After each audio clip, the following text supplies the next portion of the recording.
Halo semuanya, apa kabar? Balik lagi di podcast Ngobrol Handal, Ngobrol kesehatan dan digital. Oke, cakep nih. Kali ini saya ditemani oleh rekan saya yang bernama Sarah Margaret. Oke, thank you Sarah sudah Sama-sama nemenin. Vini. Oke, Sar, episode kali ini tuh beda dari yang sebelumnya, beda banget. Apa tuh bedanya? Kita mau ngobrolin sesuatu yang melekat di setiap pikiran kita. Oh, gua tahu nih. Maksud lu melekat di saat masa sekarang kan? Iya dong. Kayaknya gua ngalamin sih ini. Pernah, bukan kalau gua ngalamin ya. Pernah sih Oke, pernah berarti sekarang sudah enggak? Nggak tahu nih. Makanya nanti kita coba cek dulu apakah ini gue termasuk gue atau emang ini yang ditunggu-tunggu banyak orang. Oke. Kita coba dulu aja deh. Makanya episode kita kali ini yaitu apakah saya stres akibat pandemi. Nah, itu pertanyaannya ya, Jadi kita mengenali diri kita. betul. Iya. Stres nggak sih gue selama pandemi ini gitu kan? Iya. Nah, untuk membahas mengenai stres ini, kita sudah undang narasumber kita yang handal pastinya ya. Betul. Dari, kita sebut aja kali ya, Boleh dong. dari Klinik Brawijaya Kemang, yaitu siapa kan? Ibu Febria Indra Hastati M. Psikok CHCHT. Wah, panjang ya. Dari gelarnya aja kita udah tahu nih kalau yang saat ini hadir bener-bener bisa menjawab segala pertanyaan gundah gelana kita mengenai stres di masa pandemi. Oke. Bu, kalau boleh tahu nih, mungkin kita langsung sapa aja ya, Bu Febri. CHCHT itu apa ya, Bu? Baik, terima kasih Mbak Vini, Mbak Sarah. Ya, jadi betul, nama saya Febri, Magister Psikolog, CHCHT. CHCHT-nya itu Certified Hypnotist dan Hypnotherapist. Hipnotis dan hipnotis. Nah, lu tahu nggak, Vin? Sebelumnya tahu nggak? Sebelum dikasih tahu nggak? Nggak tahu lah. Sama, gue baru tahu. Thank you loh, Bu, Sama-sama. udah dikasih tahu. Iya, oke. Apa kabar Ibu? Baik, Alhamdulillah sehat. Mbak Vini, Mbak Sarah gimana? Sehat, Bu. Mental apa Alhamdulillah, kabar senang mental? dengarnya. Sehat dong, harus sehat. Harus sehat. Itu yang harus kita jaga. Jaga kesehatan, jaga kewarasan. Mudah-mudahan selalu waras. Amin. Oke, langsung aja kali ya Bu ya. Baik. Nah, selama masa pandemi ini kan banyak hal berubah ya Bu ya. Ya. Kita kalau kata pemerintah itu adaptasi kebiasaan baru gitu. Ada kebiasaan baru, berarti ada perilaku baru. Ada perilaku baru artinya ada sesuatu yang bergeser nih. Mungkin yang tadinya kebiasaan seperti ini bergeser pandemi, new normal punya seperti ini. Nggak pakai masker jadi pakai masker, nggak jaga jarak tahu-tahu harus berjarak gitu kan. Nah, kita pengen tahu nih seberapa jauh sebenarnya pandemi ini bisa mempengaruhi seseorang. Mungkin mulai dari work life-nya, ya nggak sih? Kan jadi WFH Social ya, life-nya, betul. Iya. Nah, silakan Bu, gimana nih menurut Ibu? Baik, makasih Mbak Vini dan juga Mbak Sarah ya. Ya. Jadi betul sekali, saat ini kita semua di seluruh dunia sedang mengalami pandemi ya, global. Dan yang mengkhawatirkannya adalah pandemi ini terkait langsung dengan keselamatan jiwa. Nah, bagaimana itu berdampak terhadap perilaku kita? Memang betul bahwa di dalam social life itu sangat terpengaruh ya. Kenapa? Karena manusia itu kan pada dasarnya adalah makhluk sosial. Iya, Kita adalah makhluk yang selalu butuh untuk berinteraksi dengan Orang lain. dengan makhluk lain ya. Apakah interaksi kerja, interaksi di dalam pendidikan, atau interaksi dalam keluarga dan sebagainya. Jadi ketika terjadi sebuah pandemi seperti ini, tentu aspek kehidupan sosial kita juga menjadi terpengaruh. Jadi dari segi sosial itu terjadi satu bentuk penyesuaian harus dilakukan demi menjaga agar aspek keselamatan jiwa ini tidak terancam. Nah, dalam hal sosial ini juga kemudian yang patut kita lihat adalah ternyata dampaknya tidak dirasakan hanya kepada individu dari kota besar saja. Ya, jadi kan dipikir kalau kota besar harus selalu ketemu dengan orang banyak gitu ya. Tapi sebenarnya di rural area, di daerah-daerah perbatasan atau daerah pinggiran sekalipun di desa dan sebagainya pun terkena juga karena pandemi ini kan tidak mengenal daerah ya, bisa semuanya terkena. Bahkan mungkin kalau di daerah pedalaman dan sebagainya informasinya nggak cepat ya, fasilitasnya juga nggak cepat ya. Jadi pengaruh ini juga membuat individu yang berada di berbagai macam tempat itu bisa terdampak. Nah, dalam hal sosial itu juga orang biasanya kan membutuhkan untuk mendapatkan informasi secara cepat. Nah, saat ini informasi yang beredar itu kan banyak sekali yang tidak bisa dipertanggungjawabkan juga ya. Iya, Kalau banyak kita salah hoax, mengambil hoaxnya, informasi, ya betul. ampun. Jadi dalam hal ini sebagai makhluk sosial kita juga sebetulnya terdampak nih, kepingin tahu perkembangannya, tetapi kita diserbu oleh informasi yang tidak selamanya bisa tepat. gitu ya. Jadi makanya dengarkan yang benar nih, kayak sekarang kita bikin podcast nih Admedika gini ya. Jadi lebih Jadi bertanggung mendengarkan jawab. yang positif vibe ya Betul, Bu ya. Itu yang betul paling sekali. penting ya Bu. Iya. Tapi ini sih yang saya mau tanya Bu. Di masa pandemik ini kan, apalagi ya mungkin sekarang sudah menurun ya, angka COVID terus bertambah. Bener nggak sih Bu kalau angka mental apa yang mengalami Mental health dampak mental problems, health problem ataupun yang mengalami stres itu meningkat, itu bener nggak Ya, sih Bu? betul sekali Mbak Sarah. Jadi ada satu penelitian yang pernah dilakukan di tahun 2014. Saat itu meneliti berapa banyak orang yang melakukan diagnosa diri gitu ya, melakukan swab periksa, kemudian mengisi kuesioner untuk mengetahui apakah dia mengalami satu bentuk gangguan-gangguan kesehatan mental atau tidak, depresi, gangguan kecemasan maupun stres ya. Saat itu dari para responden yang mengikuti survei tersebut diperoleh angka bahwa terdapat sekitar 18-24% orang yang merasa dirinya mengalami persoalan kesehatan mental atau depresi atau stres gitu ya.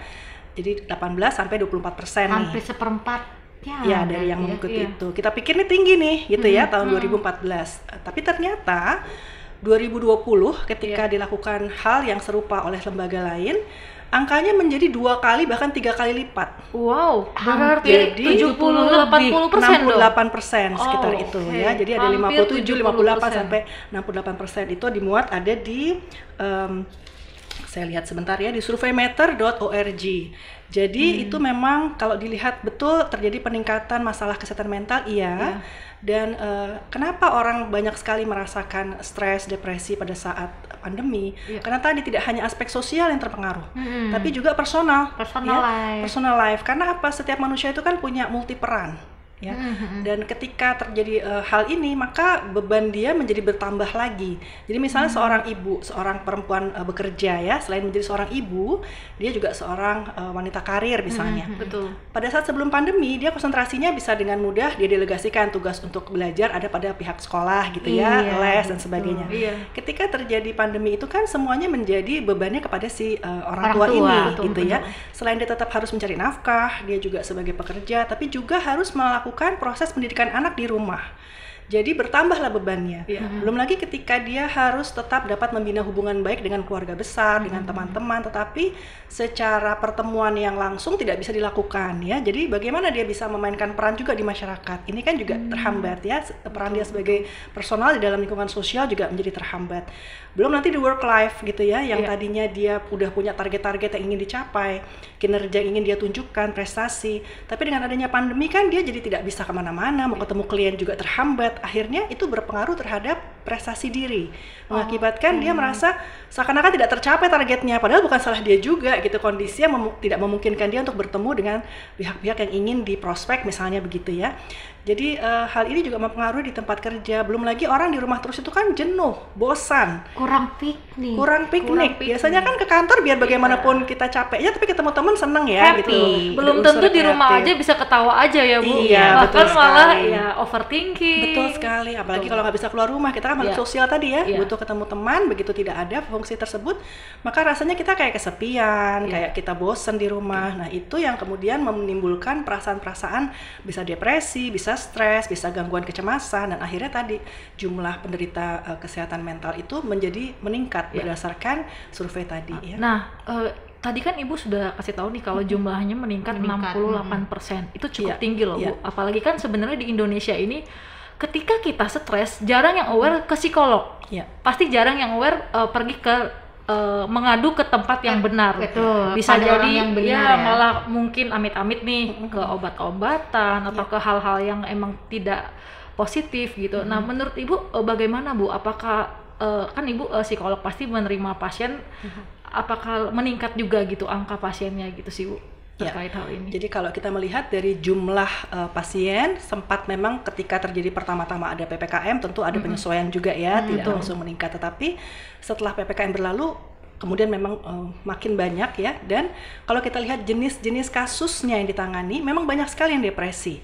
Depresi, kemudian kesulitan belajar ya, kemudian permasalahan tadi di kantor juga, multi peran juga. Jadi betul hal seperti itu yang memang terjadi juga, yang kami terima juga pasien-pasien. Tetapi yang saya lihat di sini memang tingkat kesadaran untuk mulai mencari pihak yang profesional untuk bisa membantu, alhamdulillah juga sudah mulai ya, ada sudah kesadarannya mulai ya Bu ya. Berarti gitu. ada sudah mulai kesadaran di Indonesia betul. untuk pergi ke psikolog. Karena Betul. kan dulu nih banyak orang mikir oh ke psikolog karena udah amit-amit udah ada problem mental Iya, ya, betul, udah betul. yang benar-benar Iya, parah banget. parah Padahal banget. sebenarnya psikolog itu mungkin Membantu. ya. Mungkin bisa dijelaskan Bu, selain daripada itu apa sih sebenarnya peran psikolog gitu? Baik. Jadi kalau kita lihat memang ada stigma di masa lalu, Iya. pelabelan terhadap betul, orang betul. yang mencari bantuan profesional kepada ahli, kepada psikolog atau psikiater, dianggapnya dalam tanda petik sudah ada gangguan jiwa gitu ya. Iya. Padahal sebetulnya tidak demikian. Jadi kalau kita lihat nih, psikologi sendiri ilmunya kan berkembang ya. Di masa yang lalu, ketika sebelum Perang Dunia Kedua itu, memang ilmu psikologi dianggap lebih tepat untuk mendiagnosa gangguan-gangguan kesehatan atau gangguan-gangguan jiwa. Kenapa? Karena saat itu kan lagi keadaan pasca perang itu kan banyak stres, stress traumatic disorder gitu ya, gangguan stres pasca trauma dan sebagainya. Jadi saat itu ilmu psikologi memang banyak fokus kepada hal tersebut. Tetapi kemudian muncullah aliran yang kita sebut psikologi positif ya. Tahun 2000-an tuh ya, tokohnya Martin Seligman. Nah, itu kemudian melihat bahwa psikologi itu ilmu yang sebetulnya luas sekali tentang perilaku manusia dan tidak hanya harus difokuskan pada keluhan-keluhan yang sifatnya negatif. Betul. Keluhan-keluhan yang sifatnya harus membutuhkan diagnosa gangguan jiwa, tetapi juga bisa diarahkan bagaimana kita bisa mencapai hidup lebih bahagia, bagaimana kita bisa melakukan hal-hal positif, bagaimana kita agar bisa becoming a better person gitu ya. Jadi memberikan sumbangan pada lingkungan sosial, kita bisa menjadi orang yang berkontribusi, bisa hidup bermakna. Iya, lebih punya gitu, nilai arahkan ya, ke sana. Betul. Sehingga dengan adanya kesadaran baru tersebut, maka tidak lagi orang merasa jengah atau sungkan untuk datang ke psikolog karena mereka ingin menjadi seseorang lebih baik gitu. Mereka ingin becoming a better person tadi. Kalaupun ada satu hal yang mengganggu pikiran atau apapun, mereka ingin mendapatkan konfirmasi. Apakah yang saya lakukan ini sudah tepat, ataukah ada suggestion terapi-terapi lain yang bisa saya lakukan gitu, karena pada dasarnya mereka ingin lebih bermakna, berbahagia, dan juga sukses hidupnya gitu. Tentu saja masih ada fungsi-fungsi konvensional seperti melakukan tes inteligensi ya, itu tetap dilakukan juga ya, kemudian penjurusan sekolah ya, dan sebagainya. Tetapi sudah ada kesadaran tadi bahwa dari masyarakat bahwa ilmu psikologi itu berkembang sedemikian rupa sehingga tidak lagi ada sebuah pelabelan atau stigma bahwa orang yang datang ke psikolog itu pasti bermasalah dengan jiwanya gitu. Belum tentu. Karena ada juga orang-orang yang ingin memperbaiki diri terus, ingin mendapatkan saran-saran lebih baik bagaimana sudah dilakukan apakah sudah tepat, ingin dapat feedback begitu ya. Di samping bagaimana sih potensi diri saya yang sebenarnya gitu. Jadi luas sekali sebetulnya. Luas ya, berarti benar ya Bu. Jadi psikologi positif itu emang benar adanya ya. Iya, betul. Jadi kan banyak nih, kita bisa pernah tuh ada teori dari Jepang yang katanya seorang manusia itu punya banyak wajah nih, ada wajah dalam dengan ketika sama orang tua, wajah ketika teman, wajah dengan bos kantor, dengan wajah diri dengan sendiri. dan betul. karena hal itu, jadi kita tuh sebenarnya walaupun mungkin terlihatnya ada nih tipikal introvert, extrovert, sebenarnya kita tuh juga butuh ruang untuk menceritakan diri kita lebih dalam lagi dan menggali potensi kita, gitu ya Bu ya, bisa betul. Jadi disimpulkan. yang tadi disebut mengenai wajah itu ya. Iya. Kalau kita lihat kata-kata personality itu persona atau kata dasarnya itu asal muasalnya adalah kata artinya adalah topeng. Gitu. Jadi ketika seseorang di tempat kerja gitu ya, dia menampilkan satu bentuk persona, satu bentuk tampilan yang orang lain akan melihat dia seperti apa gitu. Ketika berada menjadi seorang ibu berbeda, ketika di rumah berbeda, tetapi bukan berarti dia personalitinya pecah atau split, tidak gitu ya. Itu hanya kemampuan seseorang untuk multiperan, untuk mengambil perilaku atau sikap yang sesuai dengan tuntutan peran di lingkungannya. Oke, tadi kan sempat disinggung ya Bu ya, terkait perubahan nih dari mulai ibunya mungkin jadi dual mungkin nggak dual juga, mungkin banyak peran akhirnya kan. Dia harus jadi ibu rumah tangga, dia harus jadi wanita karir, kemudian juga satu sisi mungkin menjadi guru, jadi istri juga gitu ya. Nah, kita mau tanya nih tanggapan Ibu nih terkait dengan mentalnya anak-anak nih yang pada saat pandemi ini kan mereka harus school from home ya. Terus juga ibunya yang akhirnya menjadi teacher from home kayak. Dan tapi dia juga harus work from home juga gitu. Nah, gimana nih Bu mentalnya nih seperti apa? Jadi peran orang tua di dalam mengambil alih peran pendidikan anak dari rumah ini memang cukup rumit, cukup berat ya, sebagai sebuah beban tambahan jadinya. Ketika tadinya anak itu bisa les, bisa punya tutor, itu kan jadi terhambat semua pada saat pandemi ini ya, terkendala. Betul. Jadi di sini ibunya yang mungkin juga udah lupa pelajaran fisika gitu ya, nggak ngerti lagi tuh geografi gitu ya. Dulu nggak ada PPKN gitu ya, sekarang ibunya saya aja lupa. Iya, jadi ibunya harus menjadi kayak super mom gitu, superhero ayahnya juga ya, harus bisa menjelaskan, menguasai. Ketika anak ini nggak ngerti gitu ya, ada PR dan sebagainya, itu menjadi lebih intens untuk mendapatkan peran ini, menjalankan peran ini. Sementara si anak sendiri ketika dia kehilangan kesempatan keluar rumah, bertemu teman, itu kan sebetulnya fungsi sosialnya juga terhambat nih. Yang ada dia di rumah itu kan bosen sebenarnya anak ini. Apalagi rentang atensi buat anak-anak itu kan sebetulnya untuk menatap layar dalam waktu lama itu kan tidak bisa diharapkan lebih dari katakanlah misalnya setengah jam gitu ya untuk anak-anak yang kelas 5. Belum anak-anak yang di bawah itu usianya. Mungkin 10 menit, 15 menit udah bosen. Sehingga bagaimana orang tua bisa membuat anak ini mau untuk duduk tenang, mengamati pelajaran dari screen, dari laptop. Apalagi kalau nggak ada laptop nih, beberapa orang kan nggak punya laptop ya, menggunakan handphone dengan layar yang kecil, dengan jaringan yang belum tentu stabil ya. Sehingga kendala-kendala teknis ini juga mempengaruhi motivasi anak untuk dapat duduk tenang mendengarkan pelajaran. Nah, bagaimana kita bisa melakukan peran ini dengan senang hati, sementara orang tua sendiri juga punya beban atau punya kewajiban, tanggung jawab untuk tetap menjalankan perannya sebagai pekerja yang bekerja dari rumah, gitu ya. Nah, di sini memang akan sangat diperlukan time management, akan sangat diperlukan pembagian peran juga.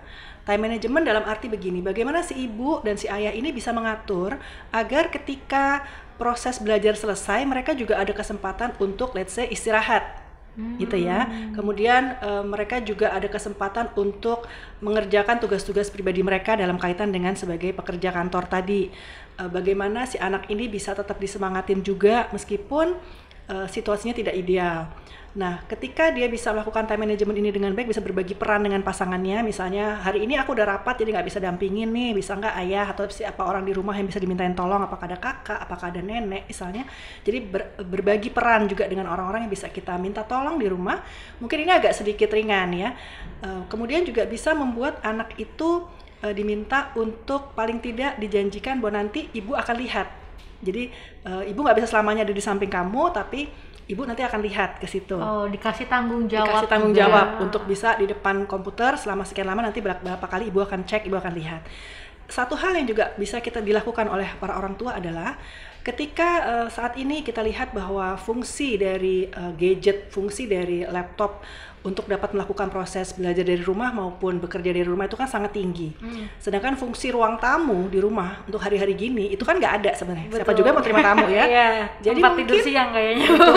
Sudah saatnya layout di rumah itu, penataan interior dan sebagainya, tata letak di rumah itu disesuaikan juga bahwa ruang yang tadinya tidak terpakai dan memang tidak berguna sebagai penerima tamu karena saat ini tidak mungkin menerima tamu, itu bisa difungsikan menjadi kayak ruang belajar seperti ini, study room gitu ya, di mana anak juga melakukan fungsinya, orang tua bisa mengamati gitu ya. Jadi mereka bisa saling melihat gitu ya. Jadi menciptakan suasananya menciptakan suasana dan memang dibutuhkan tentu saja perangkat-perangkat yang mendukung ya, seperti ada earphone, seperti ada speaker, seperti ada mic dan sebagainya, tetapi internet yang cukup ya.